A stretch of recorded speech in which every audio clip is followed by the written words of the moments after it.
Hi everyone. Little change of venue here.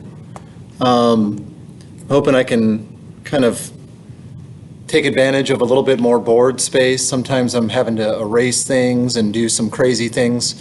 So at the end of last time, I actually did start to do the stuff on this slide, but it started getting out of hand pretty quickly on my smaller whiteboard in there. So I just wanted to come in here and go through this computation. So here we want to compute the cumulative distribution function for this same density that we had before.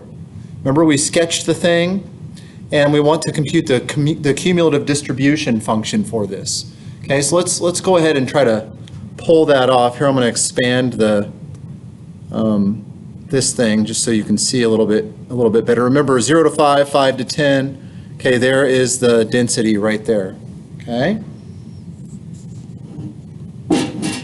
There we go. So maybe we'll have a little bit more board space here. So let's do this. Okay.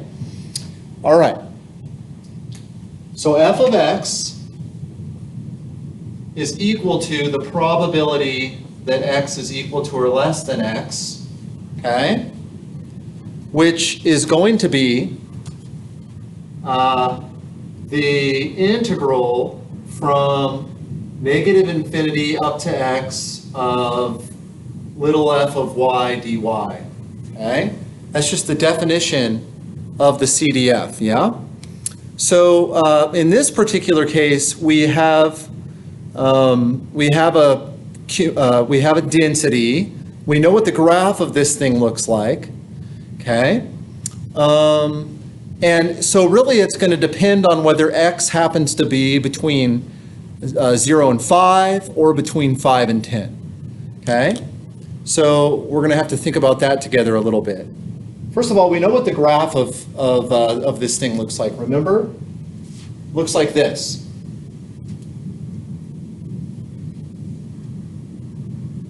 It's equal to 0.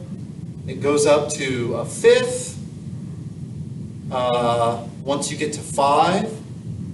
And then from 5 to 10, it goes back down to 0. Like this. And then it's 0 again. Okay? That's what that thing looks like. Now, one thing you might notice is again, if I want the probability that we're up to and including x, stuff's going to change right at 5. So if x happens to be down here, if little x happens to be down here, and I want the probability of being below that value, then really what I want is the area up to that point. And I could do an integral. In fact, let's go ahead and do that. Do it as an integral for this one. So this would be equal to, first of all, it's fairly obvious that this thing doesn't contribute any area before 0. It's like 0 up to this point. And then you get some area here, okay? So it's really just the integral from 0 to x. And again, this is if 0 is less than or equal to x is less than or equal to 5. It's from 0 to x, and you see the definition when you're between 0 and 5 right there on your screen is 1/25 y dy. Okay? We've already done this computation once before, but this is going to be y squared over 2, which means it's y squared over 50 evaluated between 0 and x. Yes? Okay? And you plug in x, and you plug in 0, and you take the difference, and you get x squared over 50. Okay, that's what this CDF is equal to if x happens to be between 0 and 5. Okay, so let's have a running tally of what's happening over here. Okay, so capital F of x is equal to, okay, well, first of all, if I'm to the left of 0, there's no probability at all. So this is 0 if x is less than 0, and it's equal to x squared over 50 if x is between 0 and 5. X squared over 50 if 0 is less than or equal to x is less than, let's just say less than 5. All right? So that's what we have so far, right there. And now we want to think about what happens if I look at other x values. Okay, so I'm going to go ahead and erase this area right here and this x value. And let's pretend that we have an x value up here somewhere. Okay, so what in the world is going on there? Well, now I want this area,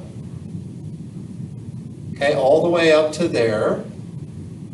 That's the probability of being equal to or less than x, okay, if x is between 5 and 10. So what is happening in this case? So let's kind of look over here. I'll slide this over here a little bit. Okay, so f of x, capital F of x, is equal to, once again, it's the probability that x is equal to or less than x. Okay, and let's just think about this. This time, let's not do the integral thing. Let's actually use our intuition about geometry. Okay, look over here. Look over here for a minute. Do you see the whole area under this triangle, the whole area under this triangle? We know that it's 1, right? That's a density. The whole area is 1. And so really it's just going to be all the area minus this little triangle right here. Okay? So really this value right here is going to be 1 minus the area of the little triangle. Little triangle right there. Okay, so this is equal to 1 minus, let's give a name to this area. Okay, let's call that A2. I think that's what we called it before in a previous video. Okay, A2. How do we compute A2? Well, let's think about this. The base of this thing is 10 minus x. Okay, so first of all, let me just say this is 1/2, or let me just write it's A2. Okay, so this is 1 minus 1/2. What is the base length of this thing? Well, the base length is 10 minus x. It's 10 minus x. Okay? That's what the base length is. So it's 10 minus x. Okay? 10 minus x. And then we have to do the height. So this is times whatever this height is right here. What is this height? Okay? What is this height from here down to here? What is that height? Well, it's going to be the density evaluated at x. So it's f at x. Yes? Whatever the density is at that x value. And we would have to use the second definition because x is between 5 and 10. Okay? So in this particular case, that's 2/5 minus 1/25 x. That's what the height is of this triangle. Right? So we come over here and we say, well, it's 2/5 minus 1/25 x. All right? So let me just kind of point in this direction. I'm going to do a little bit of a manipulation on this thing.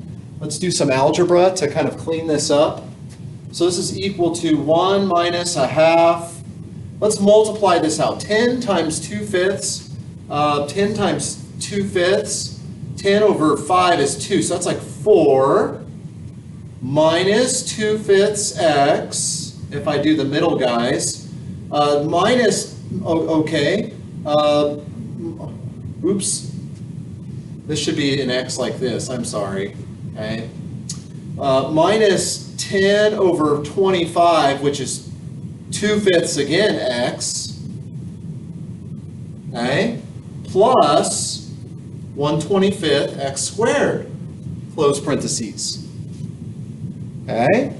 And let's simplify that a little bit. Okay, so this is 1 minus 1/2. Okay, so what are we going to have here? 4 minus 4/5 x plus 1/25 x squared, close parentheses. Okay? Let's distribute this minus 1/2 through here. Okay, so this is going to be 1 minus, okay, a half times 4 is minus 2. Okay? Negative 1/2 times negative 4/5 is positive 2/5 x squared. So it's plus 2/5, okay, plus 2/5 x, sorry. And then it's going to be minus 1/2 times positive 1/25. So that's minus 1/50 x squared. Okay, and the only thing you have to realize at this point is that 1 minus 2, that's negative 1. Okay? Okay, that's negative 1. All right. So going up over here, we were kind of keeping track piecemeally of our cumulative distribution function. What is this thing? Negative 1 plus 2/5 x minus 1/50 x squared. Okay, and that is for 5 equal to or less than x less than 10. Okay? All right, now you probably realize why I was running out of space on my board in there. And then what is it after that? What is it after that? Well, it's 1. Okay? After that, you've accumulated all the probability. Once you get to x equal to 10, you're done. You've accumulated all the probability. Okay? So it's 1 from that point on. It's 1 for x equal to or greater than 10. Okay, so there is the cumulative distribution function. What's interesting here is, what if we plug in 10? If we plug in 10, it stands to reason that this value right here, it really shouldn't matter whether I have, let's just do greater than 10 and less than or equal to. This definition right here should match with this. It should sort of match up. And it does. Watch this. What happens if I plug 10 into this? So let's make a little note to ourselves down here. So note, capital F of 10 equals, okay, plug 10 into this. So that's negative 1 plus 2 times 10 over 5. So that's plus 4, because 10 over 5 is 2, minus, okay, 10 squared is 100 over 50 is 2, so that's minus 2. Minus 2. Okay, and what does that equal? Well, 4 minus 3 is 1. And that's exactly what you would expect. By the time you get to 10, you are all the way through. Yeah, you're all the way through the density, and you have this thing. Okay? All right.